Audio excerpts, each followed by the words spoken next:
Now, I've heard about people doing it with peanut butter, but pasta sauce? Tomato paste? What are you doing, stepbrother?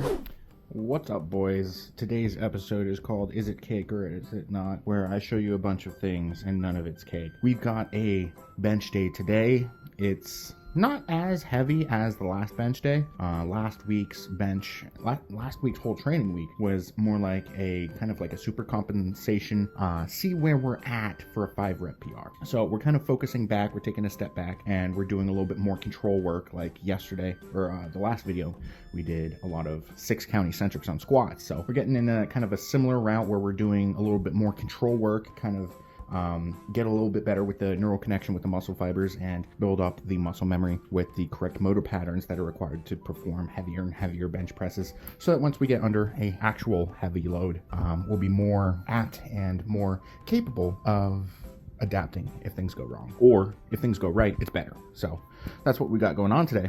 But first, we got breakfast. Is it cake? You got that cake though.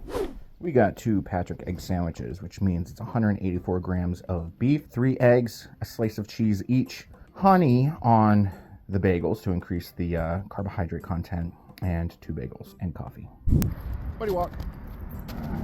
Sometimes he does this thing where he'll start sniffing and he's got those big floppy ears. Oh yeah, there he goes. He starts kicking his ears because he's so excited. He's kicking his ears. Sit.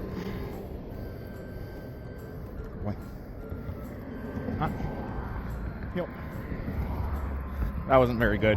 But when he was younger, when he was a low pup, he used to step on his ears all the time. Now he's grown more than 1 brain cell. Now he's a smart boy. All right, boys, pre-training meal. We've got 225 grams of Cinnamon Toast Crunch, 16 ounces of Fairlife fat-free milk, and Buddy just wants to share with you guys his toy. He really likes it. He's really proud of it. It's just a little monkey he gets to chew on and carry around. Right, Bud? Look at that, Bud. Cake.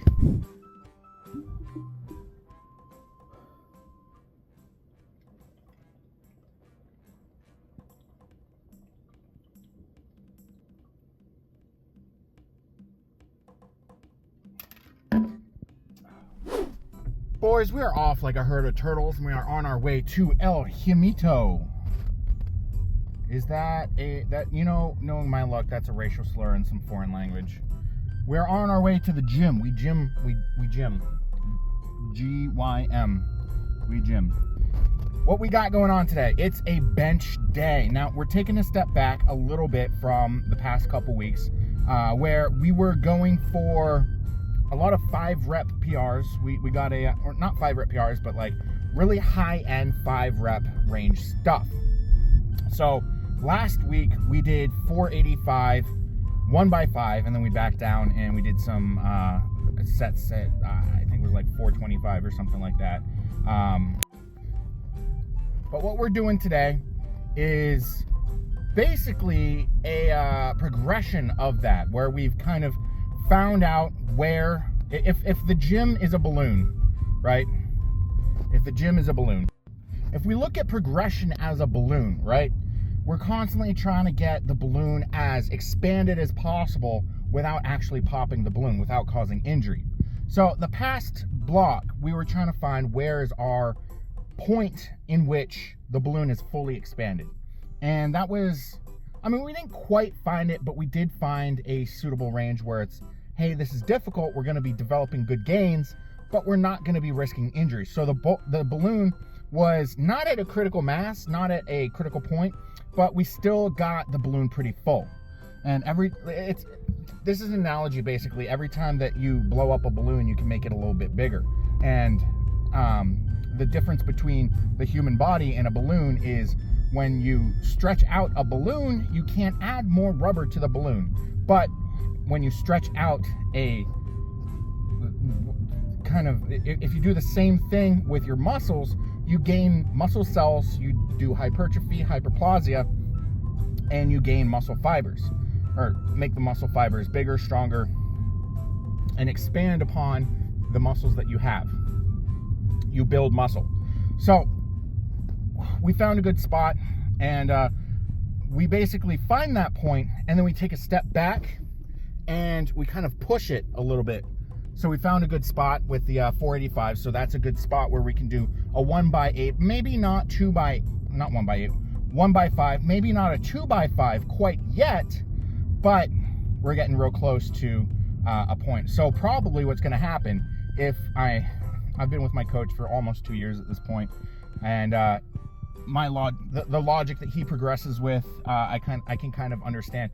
We're probably going to do something where this week is 455, next week is 465 or 475. For this week, it's a 4x5. It might be a 3x5 next week. And then a 2x5 the week after, probably at either 485 or 495. And then we're going to do a 1x5 at either 505, 515, and then do some back down sets like that. And that's like a 3 or 4 week progression going on there. And so this is basically the start of this block where we deloaded not last week, but the week before. We reset the fatigue at a high level by doing, I was going to say low volume, but we did a top end set of a 1x5 on everything except for deadlifts. Deadlifts we did a little bit better, a little bit more aggressively. And we did an 1845 training total for either a 4 or 5, which is cool beans. So we've got 4x5, 455 today. And then we've got no back downs because 4x5 is adequate amount of stimulus to get progress and promote progress. And then we've got our no back downs, we've got our accessories, and then we are heading out to the Uber Eats. Now, I've been struggling for the past couple weeks where I try to do Uber Eats after I train every day, but I'm already out, and I'm like, I'm already out. It makes no sense to go back home to cook and then try to get back out because people at home are always like, hey Patrick, can I have one small favor? You all, if you all have ever played RuneScape and done the quest one small favor, you understand one small favor is gonna take like 4 hours. So we've been missing at least one meal a day on training days. And that meal is 245 grams of chicken breast, 400 grams of rice with glob of sauerkraut. So we've got a little bit of a problem solving thing going on.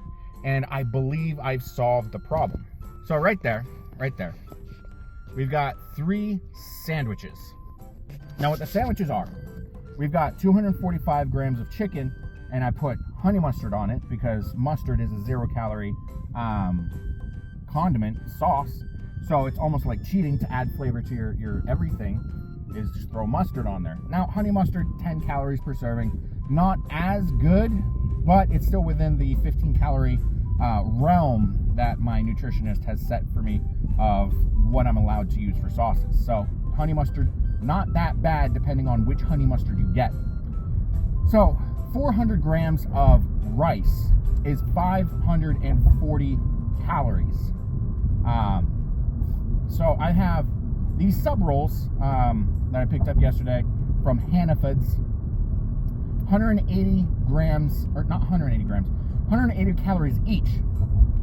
If you guys passed second grade math, you know that 3 by 180 is 540. So perfect calorie matching. I don't know if the carbs and protein and fat ratio is the same, but we're not looking for perfect, we're looking for good enough with this. Because if is getting this in better than missing a meal? Absolutely. Absolutely. It's like, what's the smallest thing that you can do in order to increase your rate of success? Eat this meal. Am I going to be able to do it with rice? No, because I'm out and about, I'm driving, doing Uber Eats, and my current lifestyle is not good for doing that with rice. So we substituted, and my nutritionist has said in the past, I'm allowed to substitute things as long as I calorie match. We're doing it this way. And also, I got it in my windshield, and it is currently 78 outside. But in my car, Oh, good grief. That homie just tried to go on a red light. I should have been... My car, I've had the AC on for a bit. It's 86. It was 119 when I first got in the car. So, hopefully it gets sunny, it warms those sandwiches up, and we have a nice toasty meal ready for us when we're out of the gym, because we're going to be in there for about an hour and a half, depending on how distracted I get, because it's 5 p.m. right now, and the busy time on a Wednesday is 7 p.m. So we might get out right before then, but also, think about it, the 7 p.m. to 12 p.m., which is approximately the what I'll be doing for the Uber Eats, is also the most lucrative time. I mean, there's also the 12 p.m. to 3 a.m., but I'm not about that life right now, and I've got yelled at for trying to do that because it is unsafe to be driving at that time. So I stopped myself. On training days, my Uber Eats goal is $50. I've gone way past that the past couple days, or past couple weeks. Not couple of weeks. I only started it last week. Because I looked at my bills, my monthly spending, and I was like, okay, what do I actually need? And I broke down my my weekly goals should be about $500 a week, and I should be staying afloat up until I get my start date at my new job, in which it's not going to matter, and I'm gonna be able to stop working 50 hours a week. So we have just arrived at the gym. It's not like intermediary. So the way my gym, it's pretty much empty. So there's like one person, 2 people who come at around 1, maybe 2. And then at 4, the multiply guys come in and they do their multiply thing. And then like around the time when they're leaving is when people start to sprinkle in for the late busyness. So there's like some people come in around like 5:30, maybe 6, and then at 7 is the last little spurt of people. So it's 5:19 right now, so we're gonna be in between when the multiply guys arrive and when the rest of the gym arrive. The core group, where it's like the owners and a bunch of other people, come at 7. So we just arrived at the gym, and I'm gonna go bench. I'm gonna go bench press. I got a lot of gains in my body. I got my carbs. I have not put enough thought into that Macklemore cover of Thrift Shop.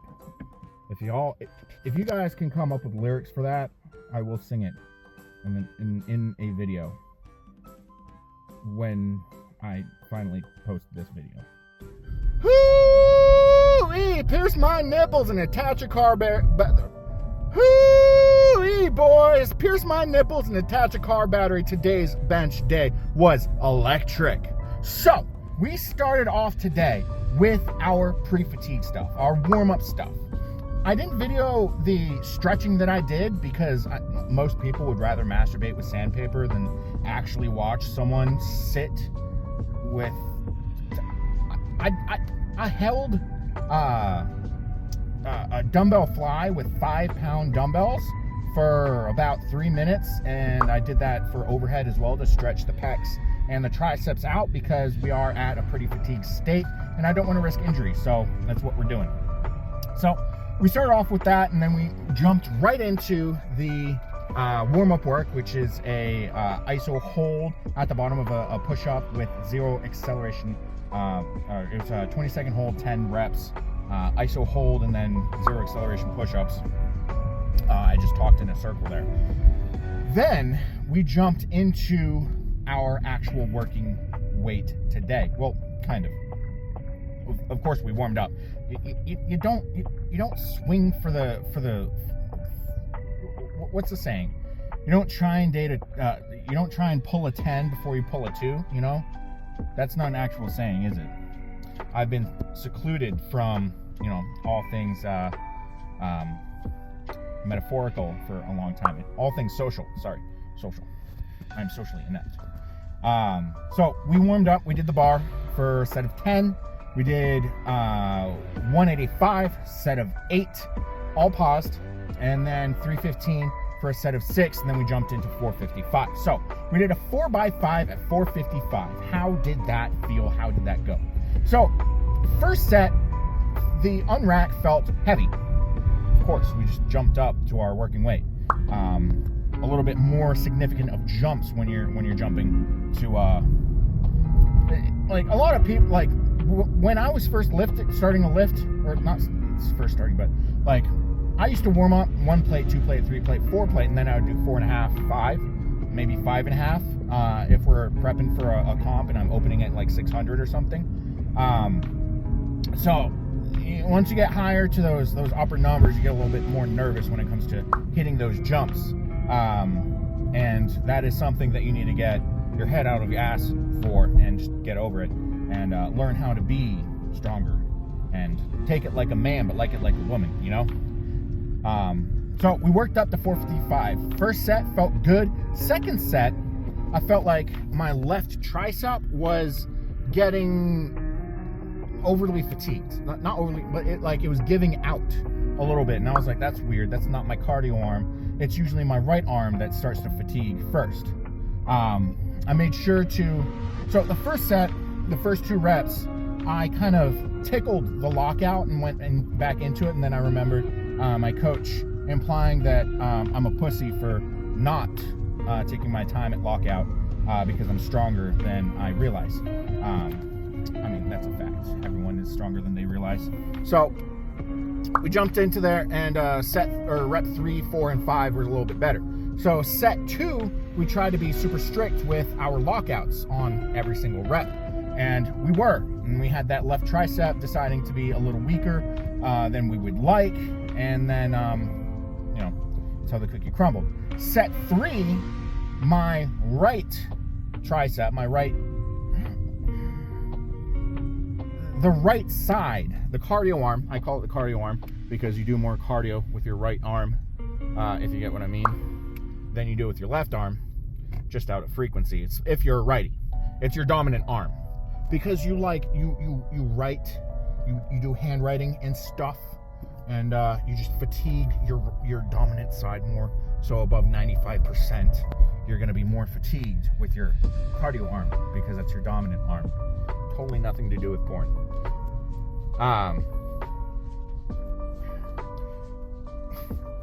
And then set 4, we had 0 reps in reserve when we were done with the 5 reps. The 5th rep, I got a little bit of a twisty going on where, like, because my right arm was giving out, I had 0 reps left.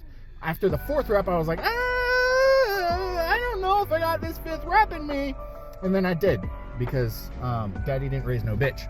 So that 5th rep, I got a little bit of a twisty going on, making sure that the cheeks are still on the bench, because a lot of people, when they start to have kind of they're maxing out and they need a little bit more, they lift their ass up off the bench. I tend to twist, which is like not super good, because if I twist too much, then my lower back cramps, and that is no bueno.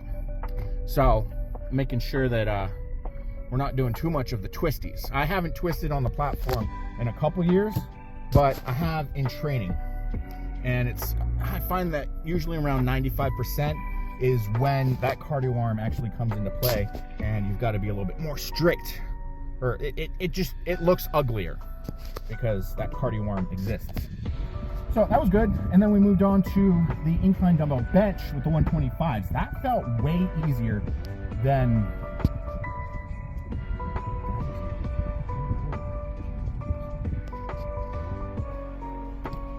that went way better than expected. Usually I'm struggling with the 120, not struggling, but the last set of the 125s, because it's a 3x10. Is it a 3x10 or is it a 4x10? Did I mess up training today? I hope not. But usually I'm struggling. I feel like it was a 4x10 and I missed a set. I'm mad at myself. I need to check the program when I finish recording this, because I am Uber eating right now, and I just got an order for $28 for 42 minutes, 19 miles, pretty good. I'm gonna be all back roads for the whole way because it's to New Boston. But usually by the last set, I'm struggling a little bit. I've basically gone all the way up to RPE 9.5 on that last set, and it's all right. Order picked up. Continuation of the word vomit of me describing how my training day went, because all of you care so much. So incline dumbbell bench went good. The dumbbell incline dumbbell skull crusher, we opted to use the 25s because those are pretty good. That I feel like there's a big difference between there's a training maturity that occurs when you recognize the difference between stimulating the muscle and moving weight. And the movement, the incline dumbbell skull crusher, is one of those where I can do those with 50s or 60s.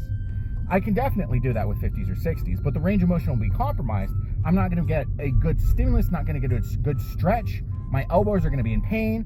A lot of things are going to go wrong with that, and honestly, it'll be a waste of my own time. But if I drop the weight and get a better stimulus, get a better stretch, I'll be more in a better position for recoverability, because I'll be doing them properly, getting a bigger range of motion, because accessories are stretching under a load. So before you guys start yelling at me for not having my seatbelt on, let me adjust that real quick. So then we moved on to the chest flies, and keeping that thought process in mind about stretching under a load, I was like, how can it's hard to get a good stretch through triceps. And I debated with my coach on whether the efficacy of tricep extensions, how to get a better stretch in those. And I guess we decided that incline dumbbell skull crushers is better, and because we can get a better stretch out of them. So trying to get a better stretch out of chest flies, I'm finding that I'm having to roll my shoulders back and really have a proud chest while doing chest flies. And every time I was doing this, I was like, wow, I can actually feel the stretch through my sternum. And that is 100% what you want to be feeling when you're doing pec flies, is feel the stretch through your sternum. And I've had issues before where my chest gets so tight that I can pop it. And since I've taken this approach, I haven't had the urge to pop my chest. I haven't felt like I have to pop my chest. Like sometimes you're like, man, I have to crack my knuckles, and that's like tightness in your forearms or your digits. I forgot the biological term for the fingers, the ligaments going on in your hands, because it's a very dense. Your hands and forearms are very dense when it comes to ligaments, muscles, and nerve endings, to be honest. And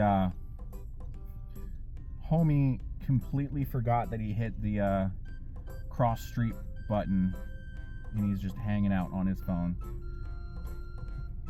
Didn't even listen to the beeping that, hey, you have to go now.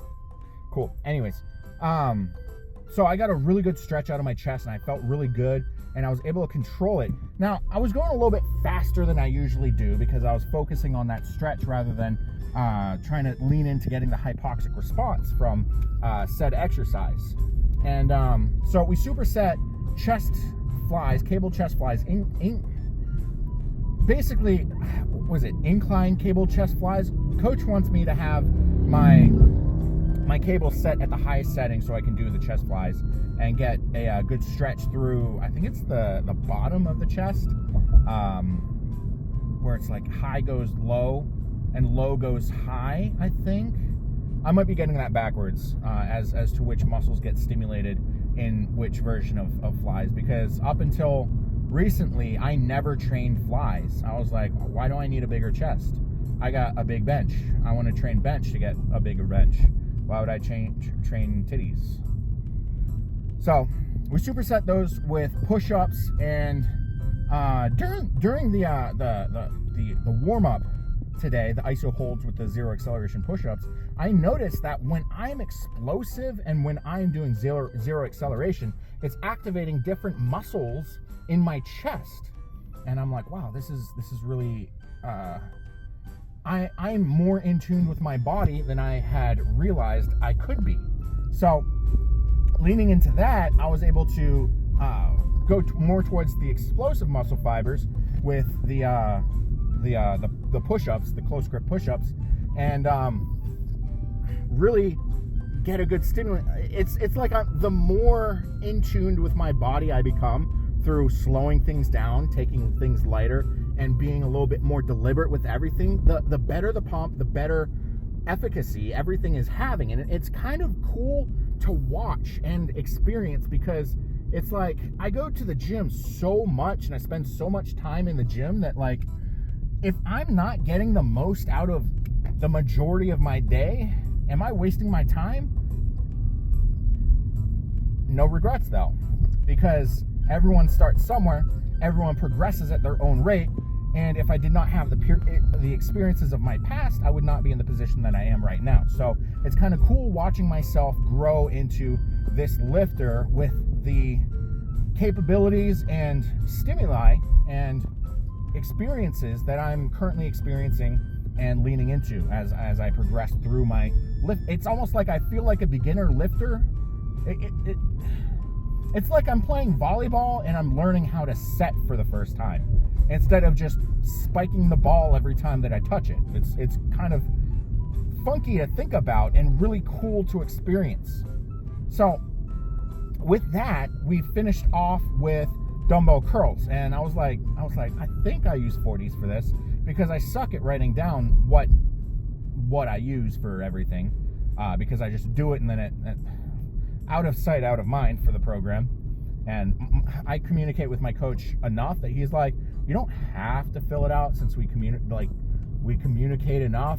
The majority of that stuff is just for you, like the logging, which is, I mean, yeah, it's not like he can really adjust what weight and RPE is. That'll be a whole different video on why RPE is stupid. But yeah, we finished off with that. We started off with the 40s, and then I was like, that was a little more difficult than I expected. And then we did the recommended rest time, and I was like, I checked what I used last time, and I used 35s last time, and I was like, I messed up. So I dropped down to 35s, and it was way more difficult than the 40s were. And I was like, yes, we are fatigued in this stimulus. We need to do a drop set for everything on this. So we did the 40s, 35s, and then we dropped down to the 25s, and we got a really good contraction on the 35s, and it felt really good. We got a good pump. But training was not all that happened today. So shout out to one of the homies out there watching. His name is Liam, and he is from New Hampshire.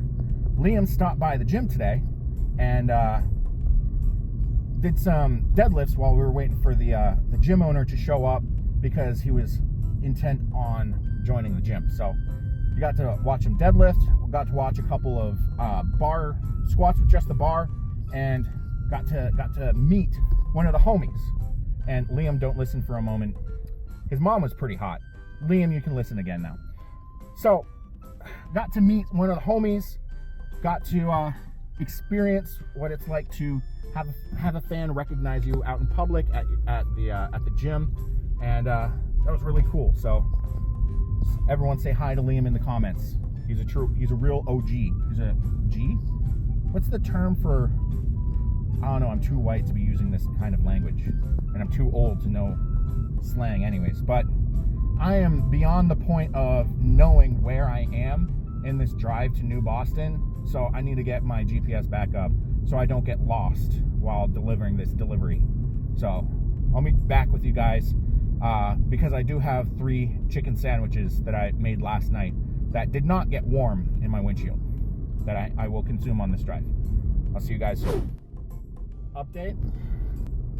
I was perfectly on point with knowing where I'm at, and there's the 3 sandwiches.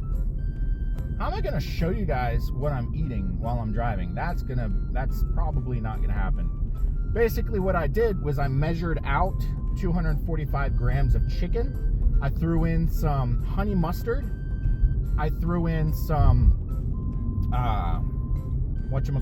sauerkraut, and I threw on a little bit of Himalayan pink salt, some red pepper, which I've been slamming red pepper recently. Excuse me.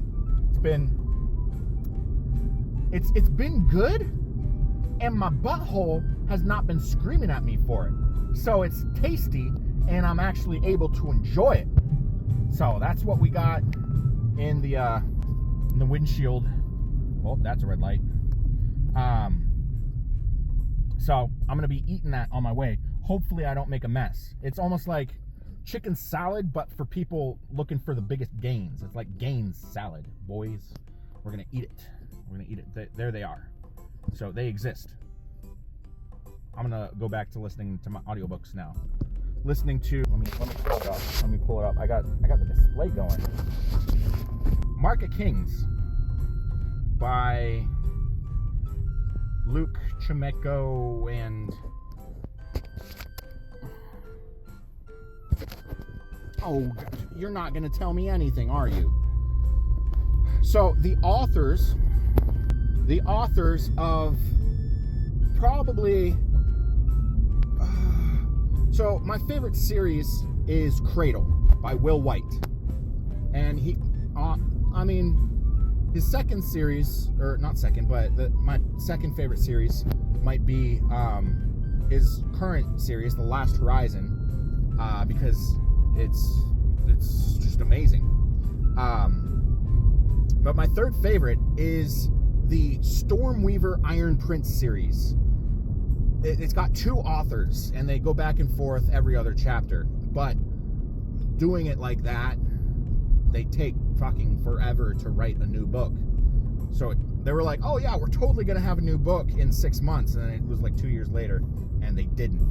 But the second book of the Iron Prince series came out, and the whole series is good. And it's one of those series that it's got really good rereadability. So the first book is 40 hours long, but I've listened to it about 2 or 3 times. The Cradle series, every book is about 8 hours, and I've listened to that 3 or 4 times. And my own writing is very similar to, I guess I've taken inspiration from both of them, which is, it's fantastical. Because it's very difficult these days to produce something 100% wholly original. Your experiences in both life and literature is going to lead into whatever you produce.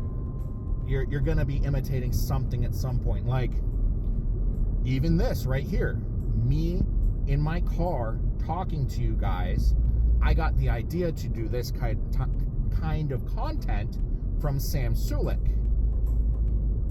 I stole that from him 100%.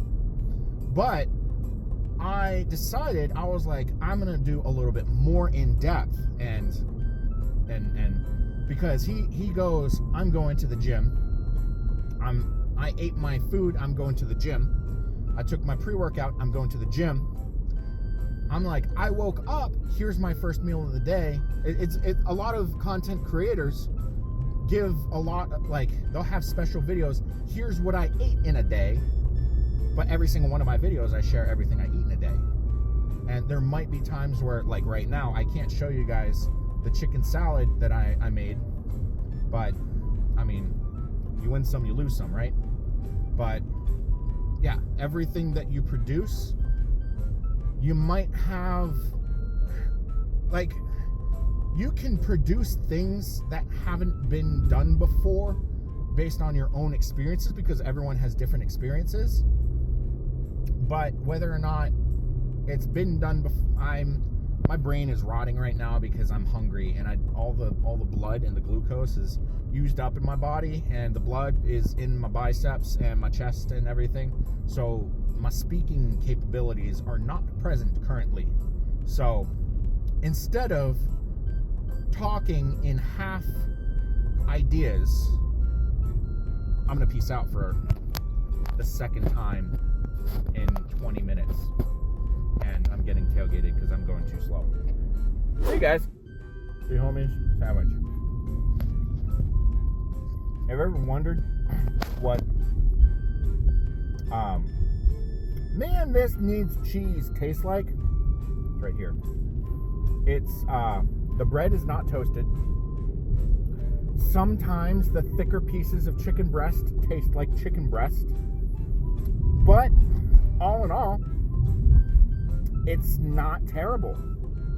It's like a 6 out of 10, which is generous because most, like, anything above a 5 out of 10 would be a good, healthy meal. So. In a quarter mile, turn left on Mont Vernon Road. Shut up, you're not my real mom. But yes, I'm eating. Alright, so I only got one order tonight, which sucks. Because that means I'm $20 behind my quota. Except I'm $70 ahead due to Monday. But also I'm going to miss out on a couple days. So we're back on track for the week. So this breakfast this morning finished off my beef. So with it being late, I cooked more beef. And then also because I ran out of pasta sauce, I cleaned these bad boys up. And they're just Prego containers. I made my own pasta sauce. I don't know why. Yeah, it exists. Schrodinger's pasta sauce confirmed. But also, I gotta eat my final meal of the day. So I've got this going. I cook, I clean. But let me tell you why I can't get that ring. Because I'm not interested. I just want to find hot single milfs in my area. I'm looking to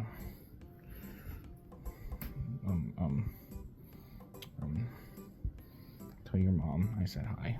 Alright, homies, last meal of the day. We've got 70 grams of guacamole. We've got 220 grams of beef. And we've got 400 grams of rice. I'm so tired. I don't want to eat this.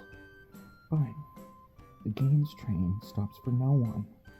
So I'm going to open my face hole. And I'm going to shove this meal down that gullet. And then I'm going to go to sleep. And while I'm sleeping, this mush is going to dissolve. And it's going to form muscle fibers. And I'm going to be both stronger and bigger than I was today. Because I trained today. And I ate 100% on task. On plan. So you boys and girl, best believe I sound like I'm continuing this video, but I'm really not. So like, comment, subscribe, and I'll see you in the next one.